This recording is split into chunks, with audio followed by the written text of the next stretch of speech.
You are listening to Something Rather Than Nothing. Creator and host, Ken Vellante. Editor and producer, Peter Bauer.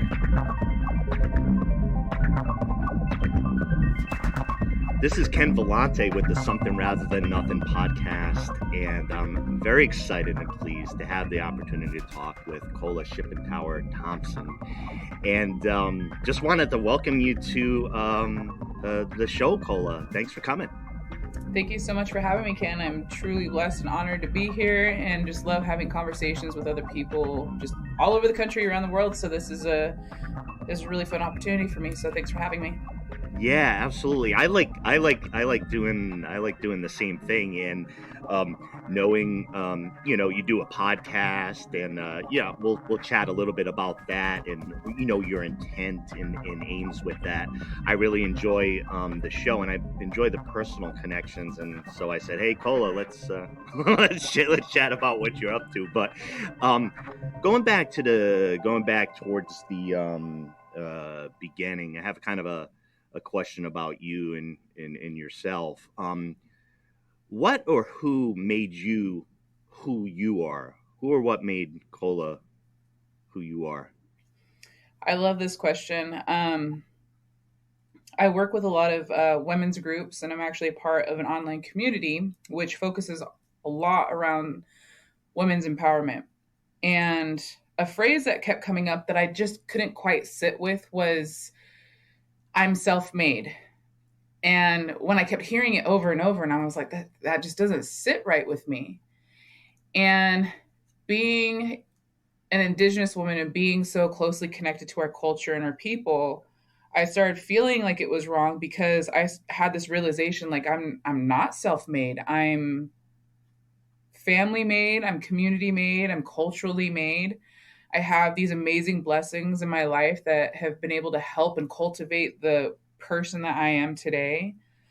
It's also a very loaded question. I mean, I've had this amazing upbringing, this amazing family, two parents who are still together today, which a lot of Indigenous people don't have. So I had the prime example of love and marriage right there in front of me, and just a really good, wholesome childhood. I don't think a lot of the struggles or any of the issues that I faced came on until I was an adult and able to make my own choices for myself. So a lot of the obstacles and struggles were kind of my breakdowns for my breakthroughs. And I mean, there's so many different things. I have a good cousin of mine who likes to say he likes to keep his plate full. And I told him, I said, we are very much alike, because if I have just a couple peas left on the plate, I start panicking and I'm like, oh no, like what else can I throw on there? So I like to keep my plate full, so to speak. And I just have a lot of different things going on. I wear several different hats, and there's a lot that has gone into this entire journey, but it's been an awesome ride to this point.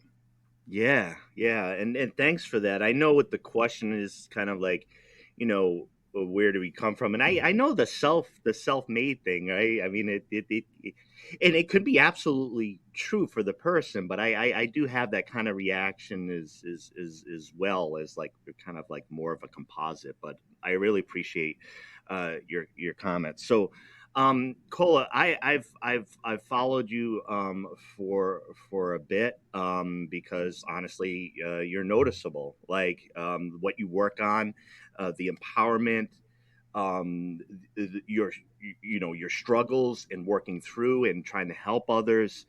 Um, Tell the listeners, what it is. Talk about your physical training and jujitsu and self defense. I want to get right into like what it is you're trying to do and what it is you train for. So about 10 years ago, I started my journey with MMA, started doing fighting. And it's been 5 years ago, I became a professional fighter. Um, it's a very long, difficult process. A lot of literally blood, sweat, and tears go into that. But I also am primarily a professional grappler, which is jujitsu. And a couple months back, I just received my brown belt in Brazilian Jiu-Jitsu through Gustavo Prius and my professor, Jeremy Harrington, out of Tri-Cities, Washington. And so that has taken up a huge bulk of my life and the training that I do. And it has stemmed into a safety training, which for some people, when they hear it, they're like, oh, she's a professional fighter. She does jujitsu. It's going to be self defense. And it's actually quite the opposite. What my training allows people to do is to create an action plan to prevent them from having to get into these sort of physical altercations or having to physically defend themselves. I've taken just years and years of experience in trying to avoid altercations, which sounds funny. I often tell the joke that I won't fight somebody unless I get paid for it. So that's been kind of a motivator right there. But I Yeah. also have developed this plan, and it was a response to the MMIWR epidemic and hoping to start decreasing the numbers in that.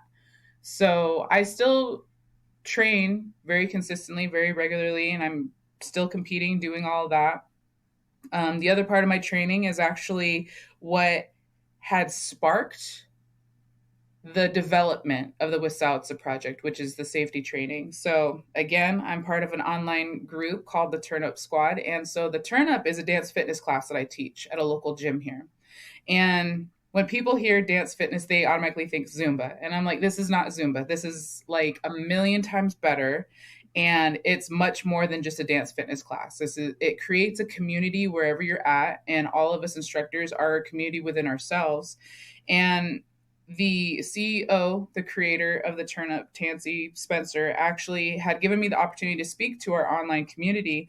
And we called it our TED Talk. And she said, you had a difficult year, but I want to hear what your comeback is going to be. And it was like in that moment, in that space, I thought, you know what? Yeah, I had a really unfortunate and scary situation happen in 2020. So how am I going to turn it? How am I going to make it something for me or for my people rather than another case of law enforcement violating us or taking advantage of us? So that's kind of what created that. And I felt really comfortable in owning who I am as an Indigenous woman, a woman in general, and what I represent and what I can do.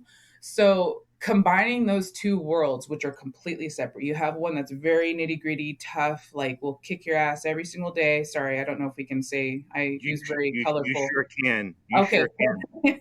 I have very colorful language. And then the other side where it's this very feminine, powerful, sexy part of a person, because we do have men in the Turn Up Squad, and combining the two, saying we are embracing every part of us, but don't forget we can also take care of ourselves. So, I mean, that's what my training looks like. I still do, lifting. I don't compete competitively in powerlifting, but I still lift quite a bit. Still often get asked the question if I'm going to continue competing in powerlifting, just because I don't lift light, I lift fairly heavy. But that's kind of just the three components that make up what I do overall for training. Yeah. Well, and thank you, and congratulations on the brown belt, and Thank you.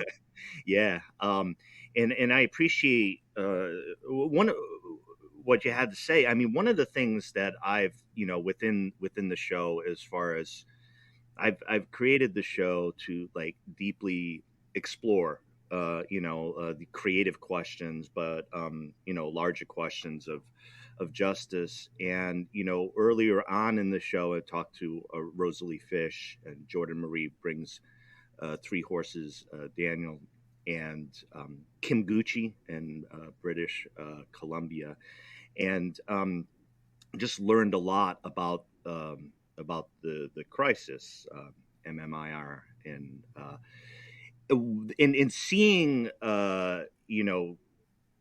not to be presumptuous, but you activate around like, okay, what is to be done, because it's such a difficult and horrifying story. When I first talked to Rosalie, I said, look, I don't know how to respond to this, except as a human, I am deeply offended and alarmed and shocked. All right. So that's my discovery in part of it. And so I became very interested in, I don't know, responses to it, advocacy, and awareness. And I know that has grown. So it's been important to me. And I was shocked at my ignorance and the ignorance around the issue. So I just like to take the opportunity, and I appreciate you in talking about it, because one of the blessings I've had are indigenous guests who take the step and trust me to talk about it. And that's something I realized over time. And I just want to say I really appreciate that, because I know it's a step. I know it's a step. And I'm deeply interested, and I'm I'm an advocate, and you know, as well. So I just wanted to thank you for that. Um, Kola, you do a podcast, which I enjoy, and as I know, you had a guest, Jordan, Daniel, and I've heard that in some other episodes. But I also know that you, as a creator, you're kind of revamping your podcast and like focusing on maybe more of a focus for where you are right now. I really want to learn. Because I heard you talk about it just recently, and I want to take advantage of the interview time for you to tell us about the podcast, what you're trying to explore, and how it connects to what you're up to in other areas.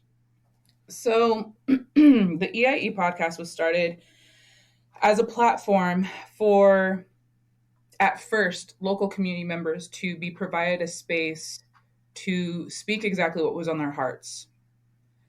It was created to also have this platform where the really controversial and taboo topics could be talked about in a safe and judgment-free zone. And now that I say that out loud, it sounds funny with this current transition that's happening. That's essentially what it was created for. My ex-business partner and I had created it, and we wanted to talk with local people. And we had a really good first season, and it kind of, fell off a little bit, as things do. If you didn't know, statistically, most podcasts are not as successful if they can't make or reach the 13th episode. So anyone else out there trying to create a podcast, get past number 13 and you'll be solid. And then COVID happened. I mean, a lot of us kind of fell off. A lot of us just didn't know what we were doing with that time. And like I said, 2020 was a really big year for me. And I found this new energy that I just said, I need to put this into something. I need to keep creating, essentially. And so in January, I revamped the entire podcast and kept it as the Enough is Enough podcast and started branching out. I said, you know what? We found out how to do things virtually. I don't have to be right there to record with somebody. I can use Zoom. I could use all these platforms and talk to people. The podcast is now international, which is a really big deal considering like just where I'm from and just what things have been stacked up against us as people. To be able to reach an international level with the podcast is a pretty big ordeal, I feel like. And sometimes I got to remind myself it's okay to pat yourself on the back every once in a while. And so it was going really, really well first half of this year. But like you said, you were privy to some of the earlier information that I went live on Instagram about a couple days ago in regards to the podcast. It's transitioning. My thoughts now on the Enough is Enough podcast. It says it right there. Enough is enough. And it was like a couple of moms that were really pissed off and just trying to do all the things to make sure we provided as much as we could for the community and, help them feel like they could do all the things as well. And it also came from the standpoint of two fighters that were trying to do all these things. So I had this shift and I said, as much as there is intergenerational trauma, there's also intergenerational healing. And I'm at this point where I'd like to continue empowering people. I am still able to have these conversations with people from all over, but we're on this huge shift right now in the Indigenous community in Indian country. So many of our people are doing so many amazing things. And rather continuing to talk about, the negative, ugly parts of all the things that are going on and what pisses us off, I want to say, okay, let's touch on that. Like, tell me what the issue was, but what are you doing now? Because I want to help people feel empowered. Like they don't have to constantly fall back on probably that breakdown that they had or that huge struggle that could be triggering or re-traumatizing them going through it, or just, creating this negative energy that they don't need to have when they're on such a good journey right now. So creating this shift and renaming the podcast to the I Am Podcast.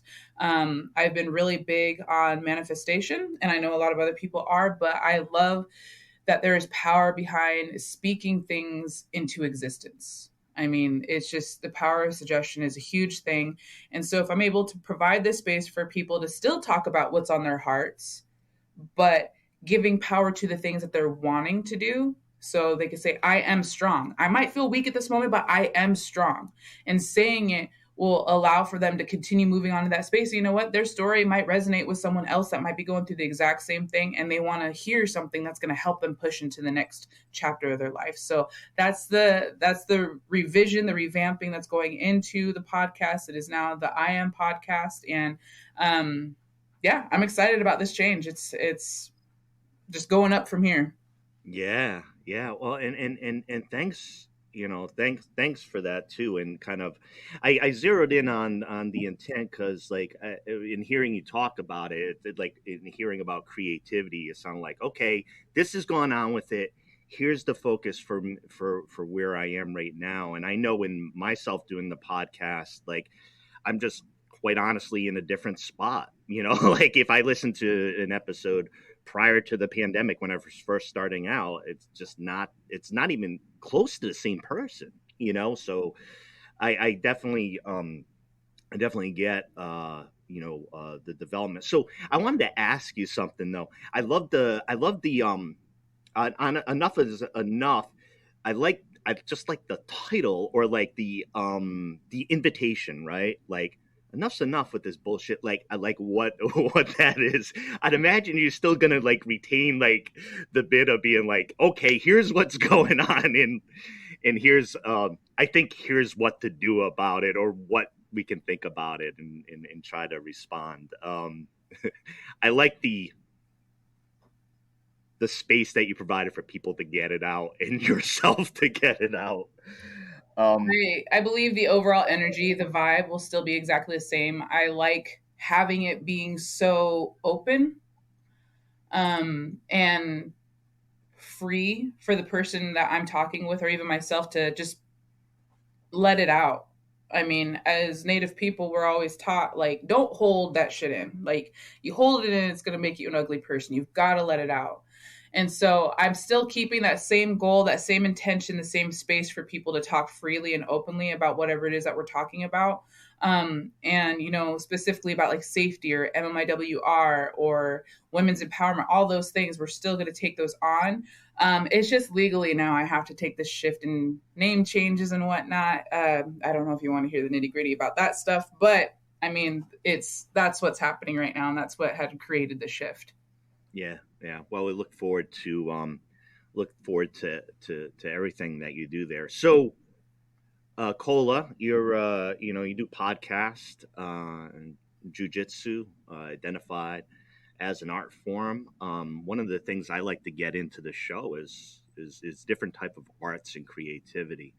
There's a piece about what you're talking about too that deeply interests me: manifestation, writing things down, processing things out, markings on a paper, what have you. So I wanted to ask you the big conceptual question about what is art, and I want to talk about some of the things you do in connection to that. But I just wanted to see what your ideas about what is art, what is creativity, and kind of like what is it doing for us.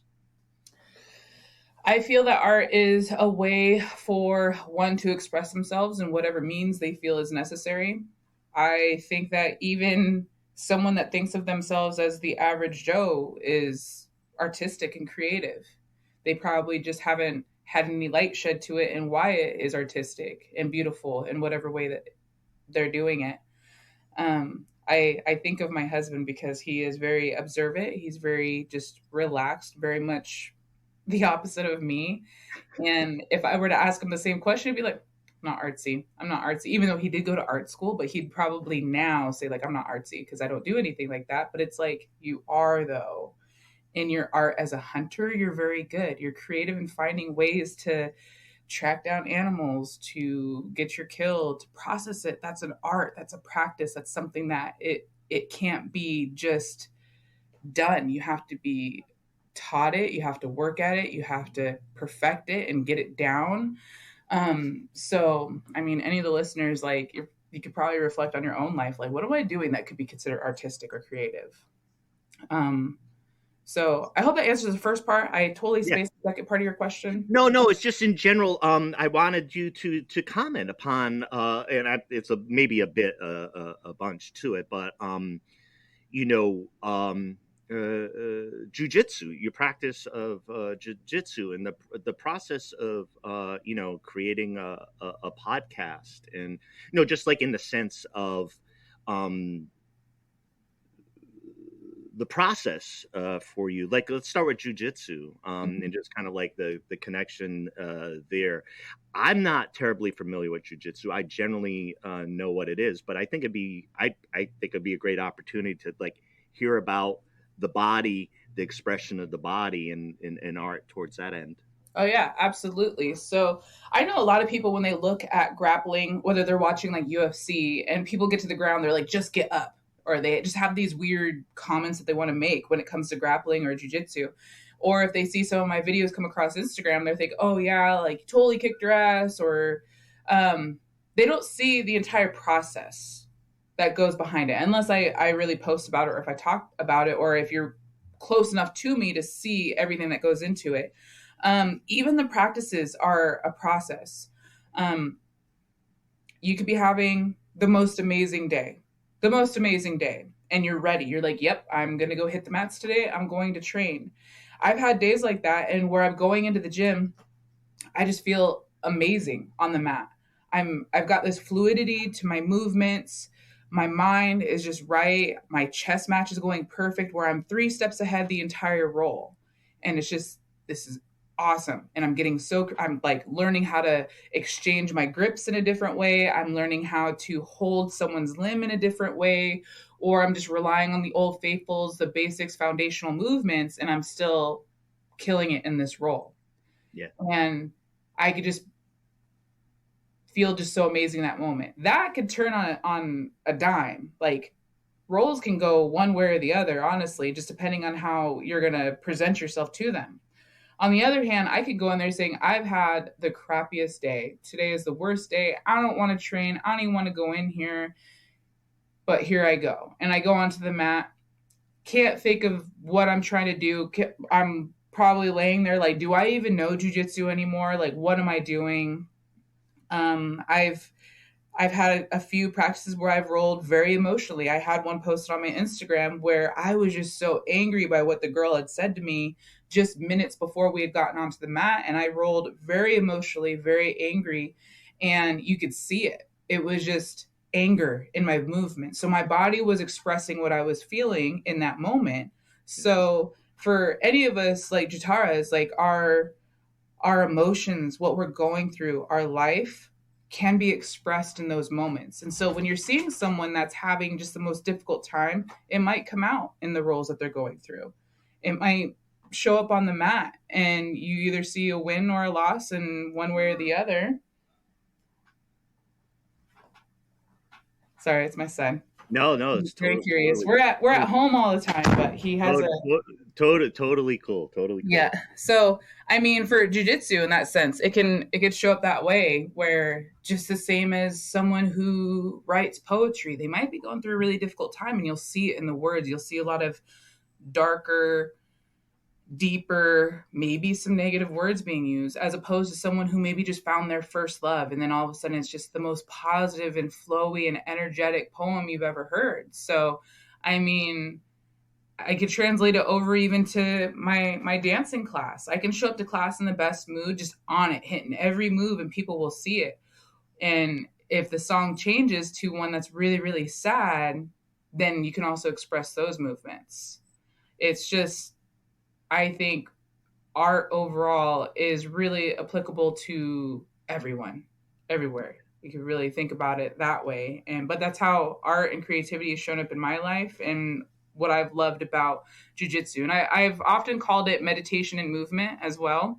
I'm a E3W2, if you know what that is, very much type A personality. So, pretty sure I have COVID brain fog because I just lost my amazing thought right there. Oh, here it is. So being a type A personality, I have a hard time sitting down. Like to meditate, I just can't do it. Like you tell me we're gonna sit down and meditate for 10 minutes. I'm like, I'm probably gonna get on my phone, or I'm probably my mind's gonna go someplace else. But jujitsu has provided the space for me to focus in on something and think about the movements, think about my breathing, think about what's happening in that moment. It blocks out everything else, which is essentially what meditation is supposed to do. It's supposed to help you get rid of all the crazy thoughts that you have floating around in your mind. And that's what jujitsu does for me. It gives me that space. So it's been an amazing journey. It's something I know that has helped me through every single difficult, traumatic time in my life. And it's something that I won't ever let go. I have lots of people around here, but it's also generational differences of like, oh, are you done with that wrestling yet? Or it's like, no, Helio or Grandmaster Carlos Gracie was doing this clear until his late 70s, and I think I can too. So I got a few years up ahead of me. Yeah. I really liked what you said about kind of meditation and movement. I've been trained in a Tibetan form of meditation, somewhat traditional. But I was thinking of walking meditation when I learned it, where your steps are your breath and you're in movement, and as opposed to a sitting down meditation. So I've been deeply fascinated by what that provides and the movement of meditation. But I also wanted to ask you something, and this is so I have people that I kind of rely on, like spiritual advisor, or being like, hey, my head is the way that it is, and there's certain things that aren't going to change, and there's certain things that should change. But I would talk to my Queen Dawn spirit, and she would say to me, and she's a friend of mine. She's like, "All right, Ken, when you wake up, here's the positive manifestation. Here's my video, like setting your head up the right way, writing things down." And I'm at a point now where like I'm getting it. Like I'm down with you, Kola, and I'm down with you, Queen Spirit. Like I'm with that. But what I find it is it feels so difficult in to just say, let me say these simple statements that affirm. And I think it has to do with the way our head gets caught up in negativity and confusion, that it is such a difficult task to say, I can do this, or I'm feeling great today in the sunset. Not in a naive way, but just to say, gosh darn it, like these things are here and that's good. So does what I'm saying make sense to you as far as getting through that? And what does it do for you? I'm thinking in sense to, writing, manifestation. Can you talk a little bit about that? Because I'm interested, I'm down, and I'm trying to figure it out myself. The common misconception, because what we post on social media is what we want the public to see. We're not going to post everything. And I've prided myself on being able to provide a fairly positive space. You won't really come to my page and see a "Dear Diary, today was horrible" sort of post, or you won't see too much negativity. I've tried to keep my page fairly motivational, inspirational, and just positive.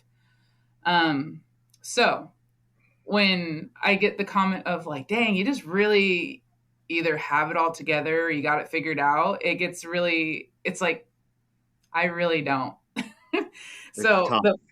yeah. So the funny thing is like right before I sat down for this interview, I'm going to be really transparent and honest. The phone call that I received and what was going on is that my friend actually just had a baby, and we've been waiting for this. And she actually delivered half of the baby in a wheelchair. So it was like just really intense, and trying to get myself together. Like, okay, all right, babe, like I'm going in here, like keep the peace in the house, because we have 3 boys, and I'm like, I got to sit down for this. And I've found myself saying this almost every single time I've sat down, either for my own podcast interviews on the I Am podcast or with being interviewed by other people. I'll sit down, get ready to open up my laptop, and be like, "All right, here we go. Welcome to the shit show."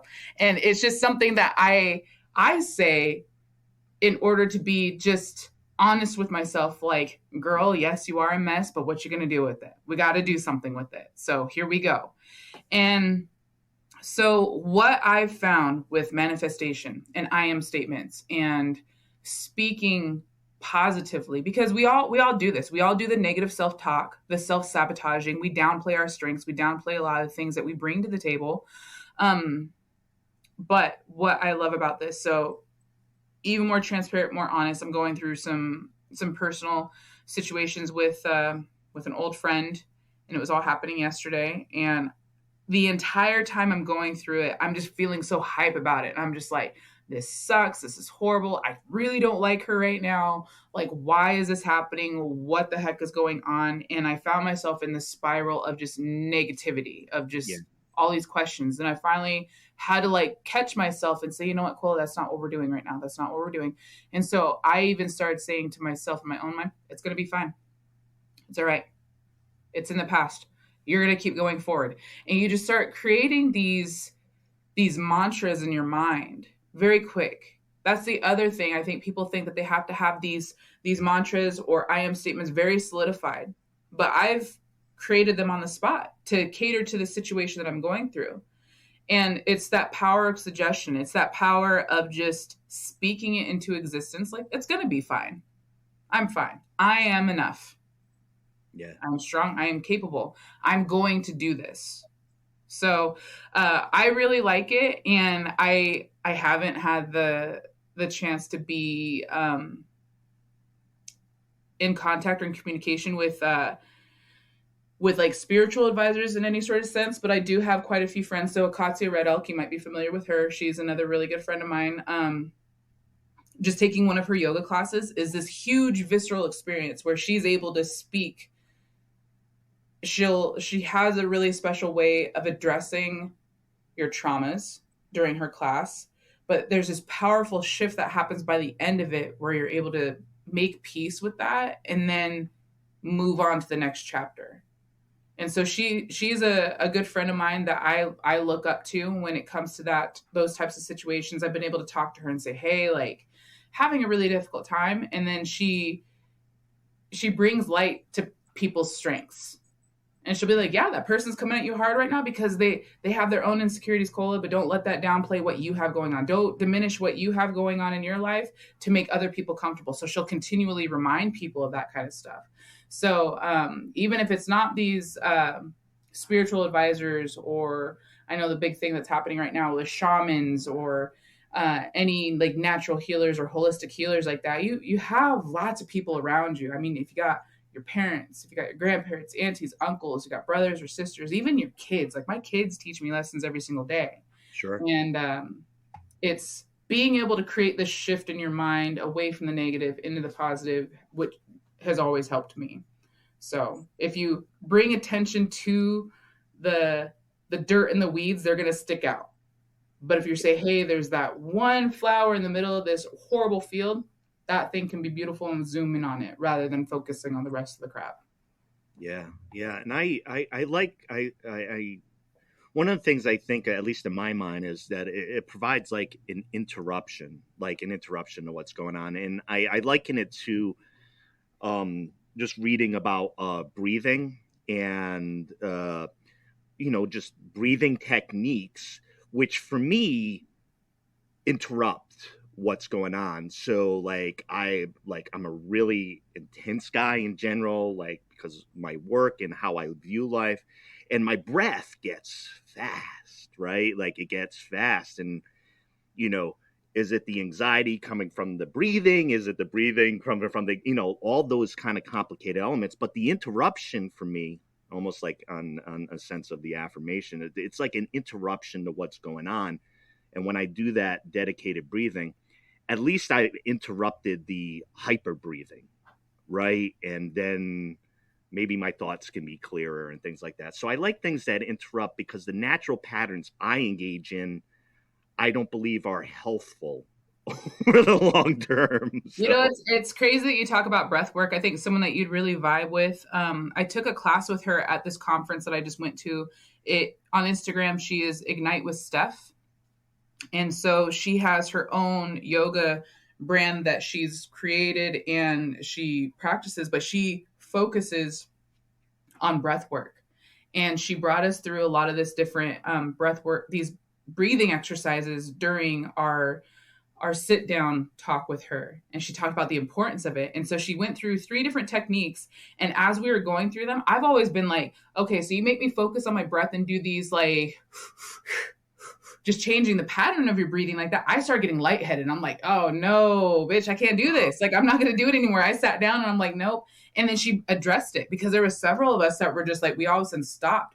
And she's like, that's you needing to lean into that breath. You're breathing, which is what we're naturally supposed to do.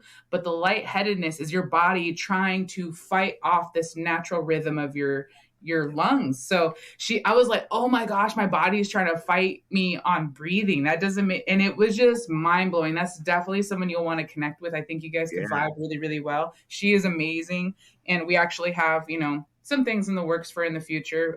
But she was awesome and was a game changer for me and my breath. And especially during this time, like coming off this, or we're hopefully at the end of this pandemic, but people are constantly thinking about their breathing. Like, am I okay? Am I just stressed? Do I have COVID? Like, or did I used to have COVID? So talking with her about breath and how it affects just everything that we're doing, I was like, oh, okay, this all makes sense now. Like, no, I don't have COVID every single week when I can't catch my breath. Like, there's other things going on. My body's trying to tell me, hey, like, let's calm down for a second. yeah, and thank you for that as well. And I found the thing with breathing. I mean, for me, it was like I think it was last fall where I looked around, and for me, everything was breathing because I'm like, the sky is literally choking with smoke in Oregon. Like it is unbreathable. COVID, if you catch it, is like the internal not breathing, and we're walking around trying to survive, and breath is so fundamental. So I think I heard that at the right time of some of those techniques and being like, oh, okay, because like you were saying too, as far as our natural, whatever we're doing naturally, that's so powerful. We have to interrupt and say, guess what? I'm going to catch my breath and expand the CO2 and try to do some of those things. So I found that I've had to take steps with yoga, and yoga has been very helpful for me and movement, and not a lot of guys do yoga. And I found my solutions, or where I've found some help, I have to challenge myself. I have to say, who gives a shit that guys aren't in the class? Or like when it comes to certain type of ideas, like I'm going to go in and I'm going to find out what's going on. And I've gained a lot.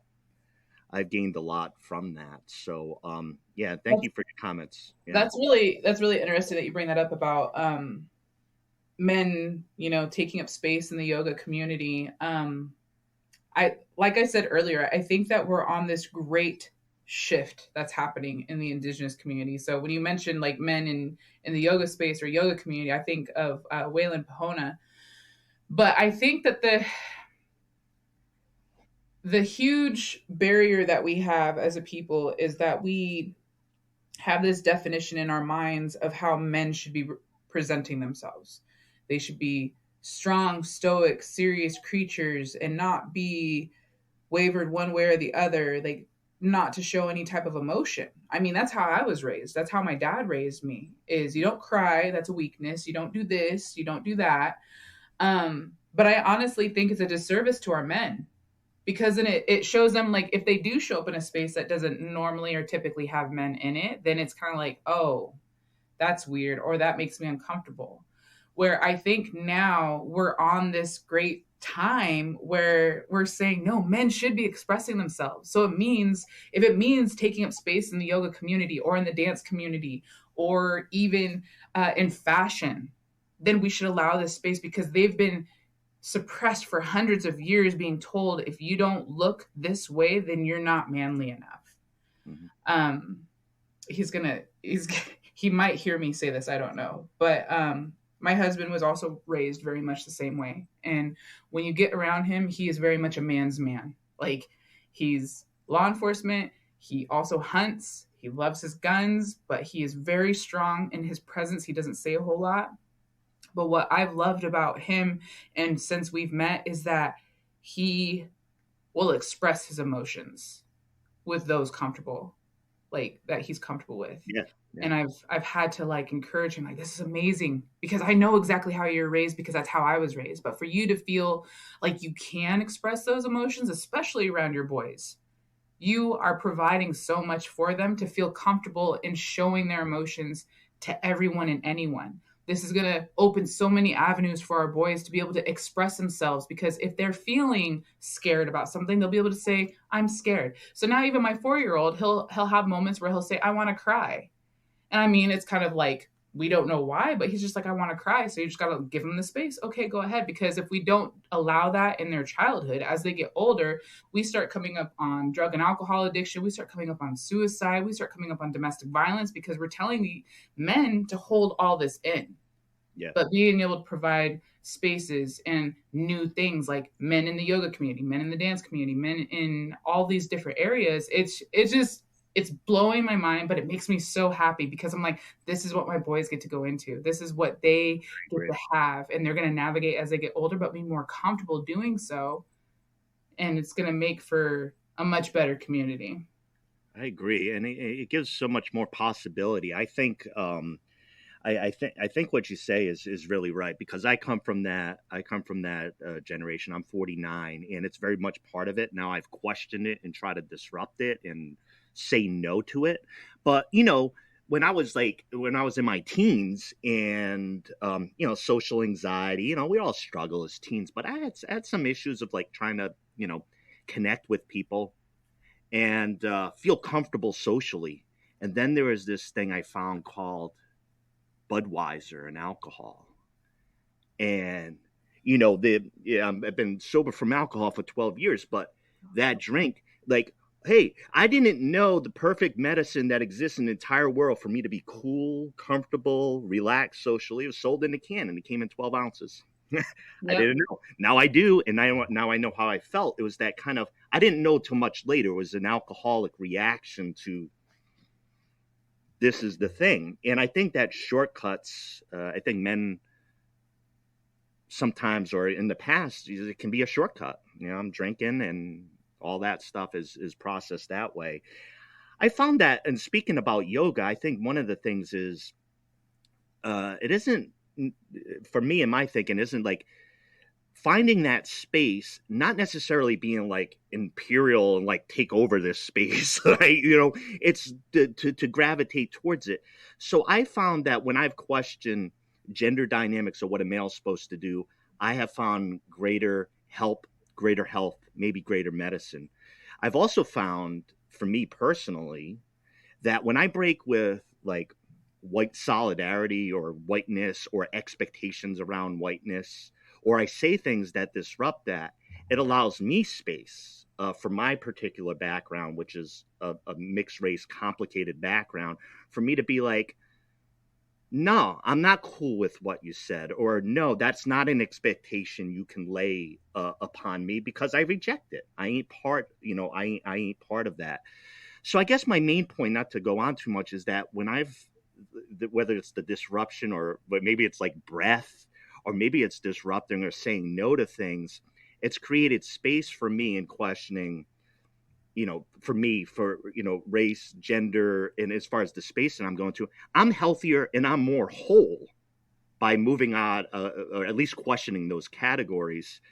And, but that's taken me a long time. So I like to say it now, and I like the words that you said, because there are a lot of people hurting out there. There are a lot of males and females in other genders hurting out there because of the categories. And I wanted to thank you for kind of like opening up and saying it's okay, to be a little bit different, right? Yeah, and I think you really hit the nail on the head, saying that like our physical health has a lot to do with our mental and emotional health. They're all very closely connected. And allowing yourself to have the space to be artistic and creative in that space, whether it be running, lifting, dancing, anything, it provides for me personally this opening, because I was allowing people to treat me really shitty for a long time. I was allowing people to say very stereotypical jokes to me, and I wouldn't defend myself against it because I was kind of like, oh, okay, haha, it was a little funny. Or even on the other side, I had people making jokes about me being a girl in male dominant sports, like, oh, you must be a lesbian, or oh, you must be, different.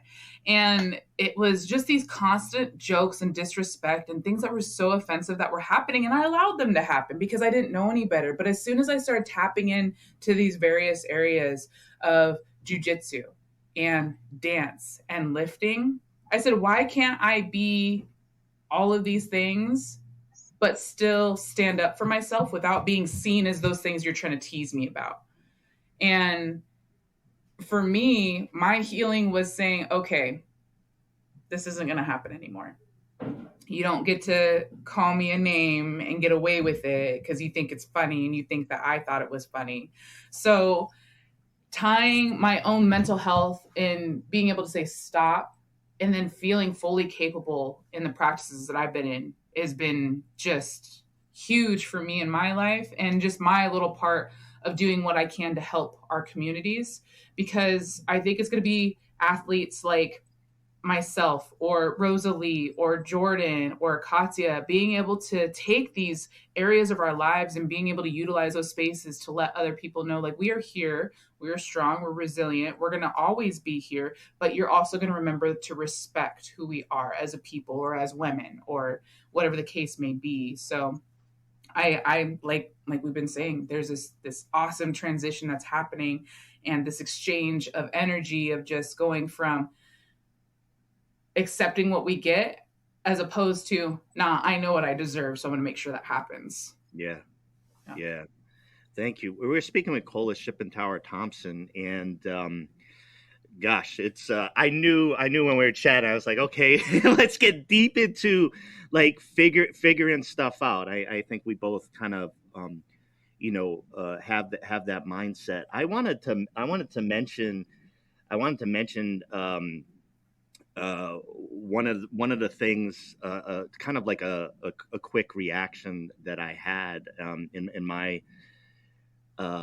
learning. I made it to on Monday night. I made it to the Seattle Mariners Boston Red Sox game. I'm a huge Boston Red Sox fan, and it took every bit of effort for me to make it up there and do it. And it was an Indigenous Peoples Night, and I had this reaction, and this isn't about me. This isn't about me. I want to say that right off the bat. But I was trying to get my Indigenous shirt. It was an Indigenous design shirt, and I was like, there was 5,000 of them and began, and I missed that. And I'm like, in my head, like I had this strong reaction to everything I was encountering. I was like, there should be 20,000 shirts so everybody gets a shirt that goes to this game. The ceremony that's being held, which is beautiful and very important to me to see, should be held when the game began and should be seen on the TV. So I had all these like reactions being like, I appreciate this night, and it's one night, that aside, but I appreciate that because I get to see these type of things, and I'm like, more, more, more, more.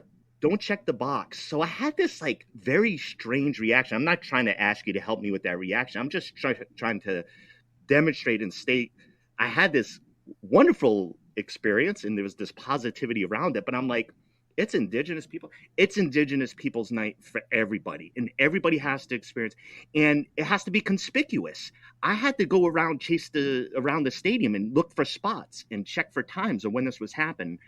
I honestly felt in my heart that it should have been so conspicuous that you couldn't escape that stadium because it's Indigenous Peoples Night and explore and experience some wonderful things. So I had this strong reaction to it. I don't know why I told you that, but it was Well, it's super. awesome. I think what we're all feeling, and I think it's awesome that you got to experience that, because I was seeing all the posts because I have a lot of family from the tribes up there, like Nisqually, Puyallup, Muckleshoot. That's a lot of my family up there.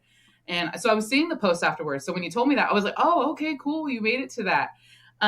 What I think is really cool and what's happening right now is representation matters, and representation is happening all over the place. Like, can we just talk about the Met Gala and the outfits that came out during that time?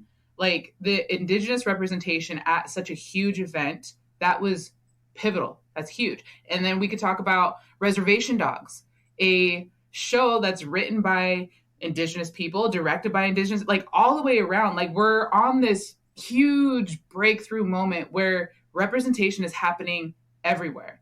But for me, I'm like, this is my life every single day. So when I have a lot of my non-tribal friends watching Reservation Dogs and they're talking about this, it is so crazy that happened. I'm like, that's my life. That's what's happened to me every single day. IHS, yes, it's exactly how it's ran. That's exactly how it goes. But it's just, it's our lives that we are so blessed and have this advantage of living every single day. And now the rest of the world, like, we've always had these voices. We've always had this. It's just now the rest of the world is finally getting the ears to hear it, the eyes to see it.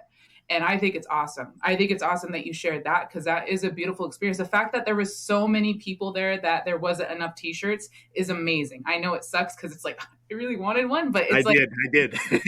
so, But yeah, it's so amazing that that happened, because I'm pretty sure that they didn't know if that, like, if they were gonna even have to pass out all of those. That's probably what they had in mind, which is what, along the same lines of, like, just get what you accept. Okay, you guys have 5,000 shirts, maybe 2,500 will show up, and in our minds we'll be like, we'll be happy with that, because as a people, we've always been happy with getting what we're given and accepting what we're given, rather than saying, nah, we deserve this, so we're going to make sure that happens. So the fact that there was 5,000 shirts and they all went out, I'm just like, yes, I'm here Thank for you. keep it going. So I think that's amazing. But representation is starting to happen all over the board. And it's just, it gets me excited. Like, now I'm like, yes, like, here we go. Let's go. Because I mean, I'm one of the very first and few Indigenous women in the sport of MMA. I mean, we had Nicole down in the southern states. Like, she had the UFC belt for a little while, but I mean, in pro grappling, like, it's kind of rare to see another Native person out there on the mats. But I'm just kind of like, it's starting. It'll keep going. I have my cousin out here on the mats now with me. I have a couple other friends that I've met across the way, but it's happening. Like, we're really starting to show up, and the rest of the world is starting to see us and feel us.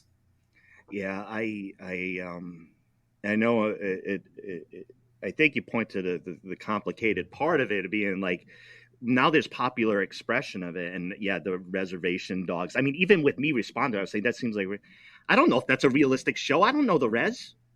I don't, but people are saying that it is. But I think sometimes people are commenting, being like, "That's what it is." Oh, come on, like whatever their experience is. But I found that for me, you start to find what you're looking for. You start to open yourself up and become attracted to things, and then you're like, there's a lot there.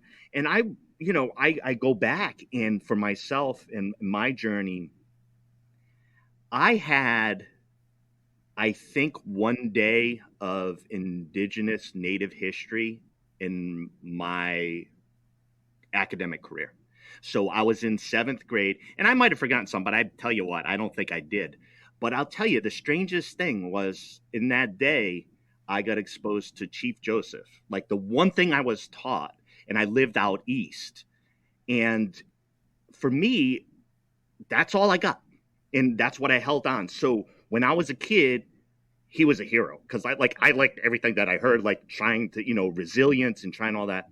And sometimes I find it so strange of just what the little pieces that you get, the little part that you can connect to and learn more from. Seeing the shows, seeing actors and actresses, seeing young actors, Indigenous young, and just seeing them like, this is real. This is a big thing. Is really an exciting time. I know there was Rutherford Falls on NBC, and Janice Schmieding, who is hilarious, and just a lot of the talented actors and actresses. And it is so it is so enjoyable. And I guess maybe I know he said to be content, and I want more. Yeah. And I think everyone's ready for it. And something that I don't think we should tiptoe around either, though, is there's a huge difference between culture appropriation and culture appreciation. So, um, and that's something that a lot of us other like I'm friends with Che Jim, who's huge on TikTok right now. Like he's amazing. He's also an actor, and I had him on my podcast. But it was trying to educate people without them feeling like they had to really take on what we have, and to not feel guilty about it, because we're starting to reach this other weird time where people like want what we have.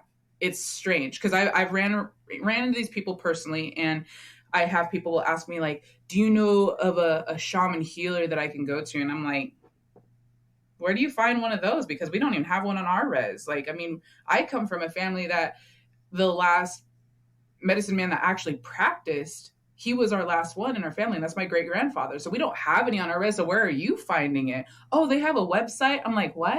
Like that just sounds so weird to me That's because Uncle Joe, $50 will say.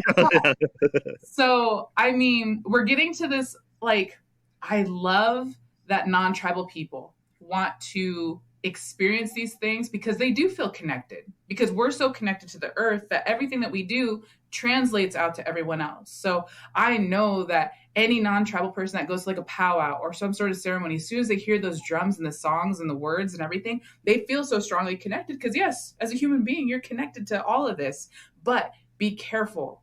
Like, don't try to get so stuck into it that you're like, I want this. I want to be a part of it. So then you have people that are monetizing like sage bunches, and you have people that are doing the whole crystal thing, or you have girls that are wearing weird outfits saying like I'm getting in touch with my native side. So we're kind of in this space like yes, we're making it. We're getting out there. But also, let's be careful about what we're practicing or trying to get into.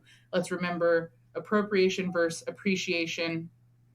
Make sure you're going to you're getting the right education, the right information, and you're talking to the right people. So that's what I've appreciated about the people in my life and in the circles that I'm in, is that they'll admit their ignorance. They'll be like, I have no idea. I have no idea, but can you help me? Like, I want to be able to help without being offensive. I want to be able to celebrate without being offensive. So, any of the listeners, if you're non-tribal and that's what you're trying to get into, always just ask the ones that you know, or ask anyone that you do see on social media. I know, like Notorious Cree or Che Jim. There's like a lot of us on Instagram, social media stuff that you can always reach out to, because the first thing that we want to be able to do is educate and inform. You won't offend us if you're asking like, hey, is it okay if I do this? We'll take that second to be like, thank you for asking, but this is probably the route you should take, or here's my advice. And so that's my point on that, with just everything that's happening right now. It's been awesome though this last year, and I think the pandemic really opened up a lot of people's eyes, because we're like, oh, we're stuck here at home. What am I going to do? So a lot of people started getting a little bit more in tune with these things, but I mean, I'd be remiss if we didn't at least touch a little bit on that, on those differences there. Yeah, and I appreciate it too, because I think the question always comes up, like even for me in my show, is like the why, right? I mean, I think it's a common question of like why you're interested, or what, in it. And for me, I've viewed it in the sense of like, by stepping away from these categories, like you're either this or you're that, either this or that. So maybe I have the luxury to do that because of the position I'm in. Whatever it is, I'm doing it because those categories don't serve me at all. For me, they don't. So, and for me, encountering what I do, it's always, I think it's a reasonable question. What's your intent? What are you doing? And mine is, that I said, is to have conversation, to learn. If I went to school for 13 years through the public schools, and then I did 8.5 years at the university, and I told you about my one day of Indigenous history, that's a lot of ground. That's a lot of ground. So, for me, I see myself as like as a responsible human to like understand what was not given to me automatically for all these years. And holy shit, Kola, have I made mistakes? and I've made mistakes. I've asked the question and be like, honestly, that's a shitty question. That's really stupid. And I had to go through that. And say, gosh, I'm sorry for asking such a stupid question. I realize how stupid it is now, but I'm enlightened. And it takes a little bit of back and forth, and I think that's part of the thing of learning. It's kind of the back and forth around that. Kola, I've had you for a little while. I have to ask the big question of you is, okay, all of this stuff, we've been talking about a lot of things, but I want to know, why is there something rather than nothing? I love this question. When I saw it, I was like, wow. Why is there something rather than nothing?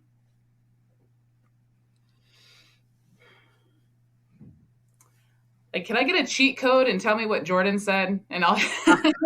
I should have remembered. You know what? I think you're right in pointing to Jordan's answer. She probably would have had to re-listen. Why is there something rather than nothing? And when I hear that, why is there something? I have, going back to how I was raised. I was very much a daddy's girl, very close to my dad, and he is a very strong and stoic man. I get all sides of him, though, because I'm his daughter. I'm his baby girl. And so, but the other side that most other people will see is going to him, asking him for advice, because he's very wise. He's been through quite a bit, but he has just a lot of one-liners that will just get people going. Like, they're life-changing. A lot of things he's told me has led to my sobriety, led to me being a better mom, has led to me forgiving the man that abused me. Just he has that gift within him. But when I think of why is there something rather than nothing, what comes to my mind is what my dad has told me since I was a little girl, which is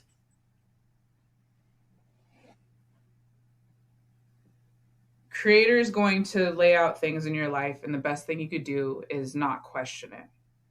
He's had this plan for a long time. Whether it be good or bad, before you know it, it'll be in the past. And I think that was huge for me, because it was like, you always want to think, because of this horrible thing going on in your life. And usually most people think that that's what it applies to, is like, it'll be in the past before you know it.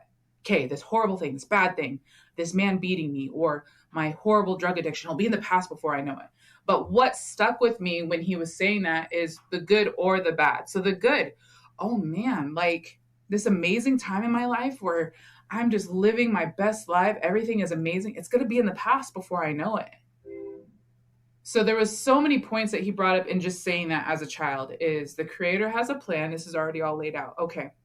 As much as I like to think that I'm in control, I'm really not, but I can control the small steps that I take every single day to be a good person, to be a decent human being. I have control over that. But the big things, Creator already had this set out.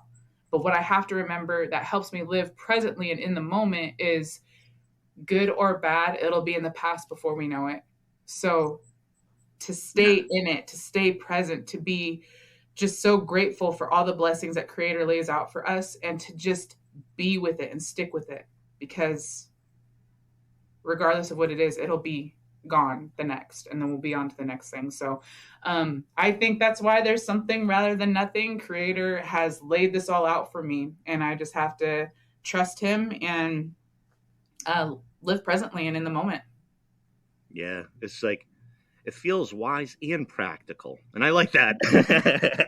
I like practical things. You need to use things to survive. Yeah. You need that help. Kola, it's been a pleasure. It's been a pleasure to meet you. What I want to do is to allow you some space. I enjoy the things that you do. I enjoy talking to you and hearing from you and learning from you. But for the listeners out there, where do they go? What do you want them to find? That type of thing. Well, first of all, thank you so much again for having me. This is truly an honor, and I just feel so blessed. And it's always interesting being asked to be on other people's podcasts, because I'm like, oh, we're going to talk forever, because that's what we do. Like, we're people that have conversations. So we could probably sit here and keep going for another few hours. But we didn't schedule the 3 hours, but we can do one. Yeah. So first of all, thank you so much. But lastly, if anyone wants to follow me, I am on Instagram at Kola Shippentower. I post all the fun things there. Like I said, I keep it positive, uplifting.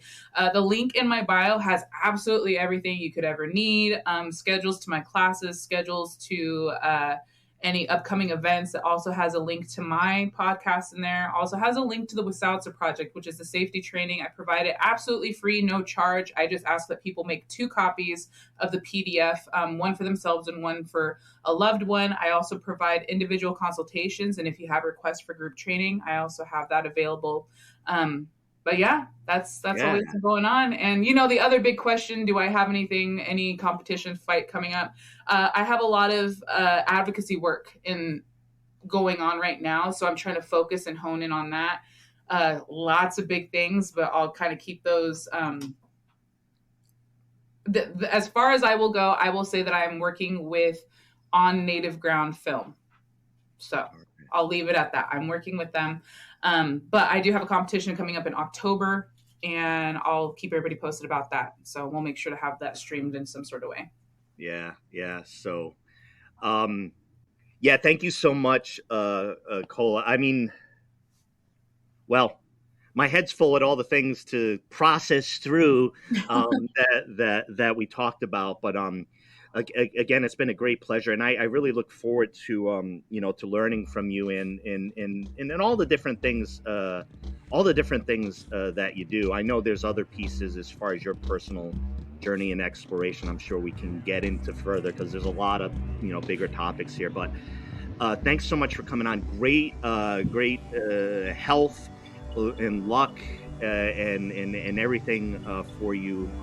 You do really important things. I deeply enjoyed chatting with you, and heck, I'll follow all the things that you do, and I'll learn, and we'll chat again. Absolutely. Well, thank you so much, Ken. This was fun. Thanks, Kola. Have a great day. Yeah, you too.